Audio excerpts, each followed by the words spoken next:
Hello, and welcome to Summit County's Hoarding Task Force and our webinar, Introduction to Clutter and Hoarding. My name is Gabrielle Fagella, and I'm a clinical social worker who specializes in hoarding and a member of the Hoarding Task Force. In this webinar, I want to share with you some accurate information about what hoarding is, who does it and why, and what we can do about it. If, after our time together, you still have questions or need resources, please don't hesitate to call us at the task force or call 211. Okay, so let's dig in. While hoarding has been around since people have had stuff, it's only been in recent years that the mental health community has come to see hoarding disorder as a bona fide mental health condition. In order for an individual to meet the criteria for hoarding disorder, they must display the following. They have to struggle with a persistent difficulty in discarding or parting of possessions, regardless of the actual value of those possessions. The difficulty has to be the result of a perceived need to save these items and distress associated with getting rid of them. Hoarding behavior results in the accumulation of possessions that congest and clutter active living areas and substantially compromises their intended use and potentially impacts safety. Additionally, the hoarding causes clinically significant distress or impairment in several of these domains, including social, occupational, or other important areas of functioning, including maintaining a safe environment for self and others. Broadly speaking, areas that may be affected by hoarding disorder include getting to work, socializing and maintaining friendships, and creating economic hardship because of needed and cleanup costs. Signs of hoarding include blocked or cluttered exits, impaired pathways, stairways, what we might refer to as goat paths, obviously difficulty discarding items, losing important items, paperwork, medicines in clutter, duplicate items, rodent or insect infestation, rotting foods, used food containers. Many of our folks may have non-working or non-functional appliances or utilities. We may see piles of free stuff in the homes, pens, notepads, cups, etc., from community fairs, trash day, things like that. Not inviting friends and family over because shame or embarrassment is also a very common sign of someone struggling with hoarding disorder. So what causes hoarding? We now know that hoarding has a biopsychosocial component to it. So biologically, we're looking at several things. We now know that hoarding tends to run in families through genetics. We know that someone suffering from hoarding disorder has a different brain structure or functioning from people who don't have hoarding disorder. And interestingly, we know that hoarding also has an evolutionary component in that many sorts of animals hoard. For example, rodents, horses, dogs. Some of the psychological factors contributing to hoarding include other conditions that they may be suffering with that complicate treatment, trouble with problem-solving abilities. People with hoarding disorder often have unhelpful or maladaptive thinking, such as, why should I bother? I'll never make any progress. I can't make a dent in this stuff. Or, this isn't really that bad. Perhaps one of the most important psychological contributing thoughts is that the loss of personal property is equated with a loss of identity and a sense of security.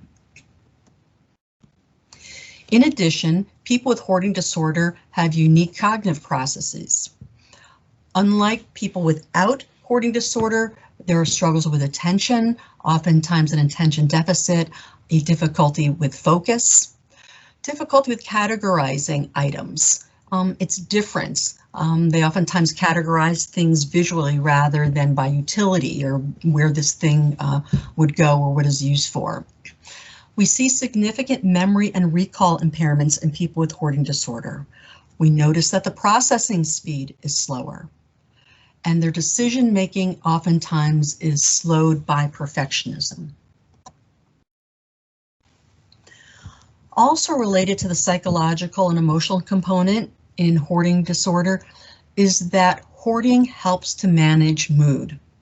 So the acquisition, the bringing in, the buying gives someone with hoarding disorder a rush, a boost, a high. It lifts the mood. There's a sense of satisfaction, a sense of victory when they acquire that possession. And again, related to a sense of identity, I am what I own. I am what I have. The saving on, the holding on to prevents things for the person with hoarding disorder, such as feelings of regret, remorse, doubt. Holding on prevents feelings of guilt from passing up a good deal or giving away an item from someone who's important to them. And it prevents a sense of loss and vulnerability. Social contributors to hoarding include learned hoarding behavior from oftentimes a hoarded childhood environment. As we said, hoarding tends to run in families, and many people who go on to develop hoarding disorder grew up in similar homes or at least cluttered homes. Environmental trauma often triggers an increase in hoarding behavior or its very development. Many people with hoarding disorder have suffered multiple child or young adult traumas. And we live in a consumer culture that encourages shopping and excessive purchasing. As you think about the culture that we all live in, I wonder how many of these will be familiar to you. How many times have we been in a retail store that bombards us with sales and coupons? You can be someone who's very important, very special. We have discount stores all over the place. The deeper the discount, the better. We have thrift stores, we have consignment shops, we have garage sales, tag sales, fundraisers. We have the internet, we have TV, we have catalogs. If you have a weakness towards bringing in, acquiring, or shopping, this culture preys upon that weakness. I want to take a moment to highlight a really important fact about behavior in general, and this is no different from someone with hoarding disorder, that all behavior is functional, even if it seems really strange or really impairing. So as a reminder, hoarding and acquiring gives something back to the person with hoarding disorder. It provides them a sense of security, a sense of identity, a sense of emotional comfort, and a way for them to manage and regulate their mood. So, a lot of myths out there about who's hoarding and who's not. Who does hoard? The research says that approximately 1 in 20 people in the general population have significant hoarding struggles. So if you think about Summit County, we would say that approximately 24,000 people in Summit County actually meet diagnostic criteria for hoarding disorder. More males actually struggle with hoarding behavior than females, but females are more likely to struggle with the compulsive buying piece or the compulsive acquisition. Women typically live longer and are more likely to seek help for hoarding disorder. And people with hoarding disorder come from all levels of income, all levels of education, all cultures, and all races. Okay, so how do we differentiate between collecting and hoarding? Collecting is very goal-oriented. A collector budgets time, budgets money, spends time searching for the desired item to add to their collection. Once they acquire that item, it goes to a specific place, into a safe location, prevented from damage or harm. A person who has a collection oftentimes has great pride in that collection and a lot of knowledge about their collection. That collection is organized, it's in good condition. The person who is a collector enjoys conversations about his or her collection and may bring it up in conversation. By contrast, someone who suffers from hoarding, those acquisitions are unplanned, impulsive. There's no eventual monetary gain as you might have from selling part of a collection, and in fact, usually there's a net monetary loss. The money I spend if I hoard is unbudgeted, unplanned for. I might need that money for something else, a bill, for example, and at that moment it goes out of my head. The objects I bring in, if I struggle with hoarding disorder, create clutter. And in fact, that thing I was so excited to purchase may not be able to be found. It's lost in the clutter. There's no set place for it. After that initial rush, that mood elevation that I get when I make that purchase, I experience embarrassment and shame. I'm not proud of my possessions. I don't bring you into my home to see those possessions.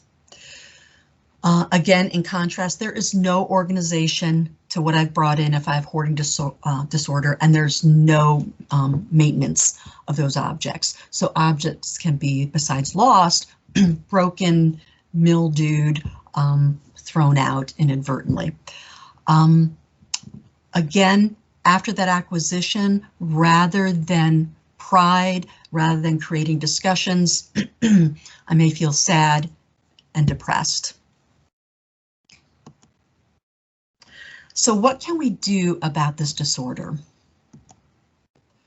Hoarding disorder is grossly undertreated, partially because it's underreported, it's underrecognized, and there is a serious lack of trained mental health professionals capable of intervening in hoarding disorder. Treatment, including cleanup, can be very costly and takes a long time. This may be up to 2 years, in some cases even longer, and this may be thousands and thousands of dollars. This is a very resource-intensive mental health struggle. As we look at the goals for someone who does seek treatment or gets into treatment for hoarding disorder, we look at some broad goals. We look at improved decision-making abilities. Remember, these are folks whose decision-making, whether to spend, not to spend, whether something stays or goes, is greatly impaired. We look at increasing their distress tolerance. Remember, a big part of this disorder is related to managing mood. We do look at establishing or increasing living space. And we look at the appropriate use of living space so that the stove is used for cooking, not as a general collection area for toys and papers in the litter box, that stairs are used to get up and down the floors safely and not a place for shoes and skates and gerbil cages. So how do we do this? This is a notoriously difficult condition to treat, requiring a lot of clinical and community tools and methods. So we'll use cognitive behavior therapy, motivational interviewing, exposure therapy, skills training, maybe group therapy, maybe some family therapy. We'll talk a little bit about medication, case management, and possibly self-help. All of these we use together to reach the ultimate goal of harm reduction in the life of a person with hoarding disorder. So the person with hoarding disorder will never have a home that is suitable to be on a magazine cover. They just won't. And what we find is that the harm reduction approach and mindset, not only for clinicians and community workers, but for the individual who suffers from hoarding disorder and their family, is the most helpful. It is not necessary to completely clear out the home. It is not necessary to reach some sort of Martha Stewart cleanliness nirvana. What we want are small, achievable goals that focus on the safety and increased accessibility in that person's home, such as working smoke detectors, clearing hallways, stairs, doors, and windows, working appliances, and working safely. We want to make sure that there's no waste or garbage or rotted food. We start small and very, very concretely. The next several slides show you a scale that we use when we go into the homes of people with hoarding disorder to help assess the level of hoarding intensity. And this ranges all the way up from 1 to 9.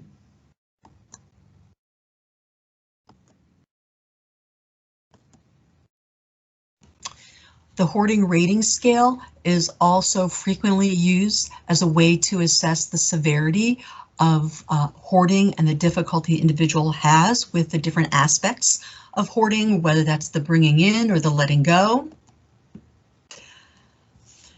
I mentioned cognitive behavior therapy for hoarding. This is a specialized version for hoarding disorder. It is most effective done with individual treatment. There are several models. One model is approximately 26, sometimes more visits over 9 to 12 months. These involve both home and office visits. They have been adapted for virtual or telehealth. And the goal of CBT for hoarding disorder is to improve positive behaviors by addressing the maladaptive thoughts and feelings that create obstacles to change. Motivational interviewing is a really effective non-confrontational approach that we'll use throughout treatment that not only helps people to get connected to their values, goals, and behaviors, but most importantly addresses ambivalence. That notion of I want to change, I don't want to change, because ambivalence is what keeps most human beings stuck, regardless of the diagnosis. We work with skills training for someone with hoarding disorder, which include, if we go back to some of those signs and symptoms, helping them improve their attention, which I mentioned is such a common problem. So we may teach them how to use the timer for any given task or for episodes of decluttering. It can be really helpful to have another person present at this time to gently redirect them and their attention to the task at hand. Oftentimes when we're using timers and working on attention in the beginning, our goals are really, really small. For example, we may just focus on one corner of one counter in that time period. Skills training may also work at improving categorization, what goes where and why. And we encourage the client to come up with their own system. And as clinicians or helpers, we abide by that system after some tweaking. And of course, skills training helps with decision making. Might also add that sometimes we'll do social skills training for this population also. There is the availability of Buried in Treasures treatment groups. This group is peer-led, so the leader is someone else who struggles with hoarding disorder, and it's based upon the book Buried in Treasures, an oldie but a goodie. It involves 15 sessions over 20 weeks time. It's highly structured, it's step-by-step, and it does attack some of the biggest obstacles to treatment access, that lack of trained clinicians. Right there you see a link to the book, and we hope to have Buried in Treasures treatment groups going in the county within the year.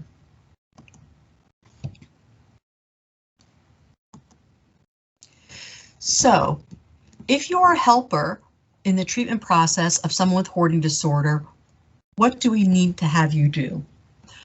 Number one, you can come from a broad range of roles. You may be a family member, you may be a friend, you may be a peer, you could be a volunteer, you could be a professional.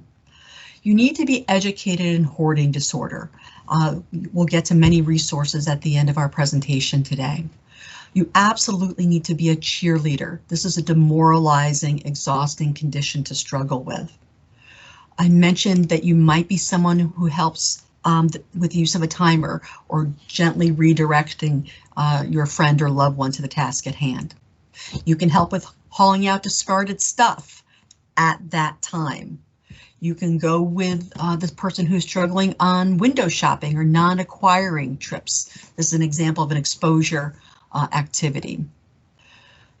You can help with decisions, but not make decisions. This is not your responsibility. This is not your illness. And your friend or loved one or client needs practice making decisions anyway. And you can make checkup visits to see how they're doing. There are some general rules, pretty hard fast, that we expect all helpers to follow. Number one, do not sneak things out of the client's home ever, ever. Whether you see it as junk, trash, or whether you see it as valuable, treasure, do not sneak things out of the home. Do not argue with the individual who struggles with hoarding disorder. Ask for permission to move or touch their possessions. If you need a place to sit down and a chair is cluttered, ask before you move those items. Learn the client's rules and honor them. Show empathy. This really isn't about stuff. This is about identity. This is about insecurity. This is about vulnerability. Please watch your language. Things like junk, trash, we need to get rid of that. Take care of yourself. For as exhausting a disorder as it is for the person who suffers from hoarding disorder, family and close friends can also be exhausted and angry and hopeless. And do not sneak things out of the client's home ever. Although there's still a lot to know about hoarding disorder, happily there are resources that you can check out. And here's just a sampling of them. We're seeing an increase in books, both for people with hoarding disorder, clinicians, and family members. And here's a sampling of those. If you live in Summit County, absolutely contact us at the Hoarding Task Force, which is housed under Summit County's ADM board. You can contact info line, and for assessments, counseling, and minor cleanup, all of these resources have people who are educated and trained specifically in hoarding disorder. Again, if you have any questions, please contact us at the Summit County Hoarding Task Force. Thank you for your time.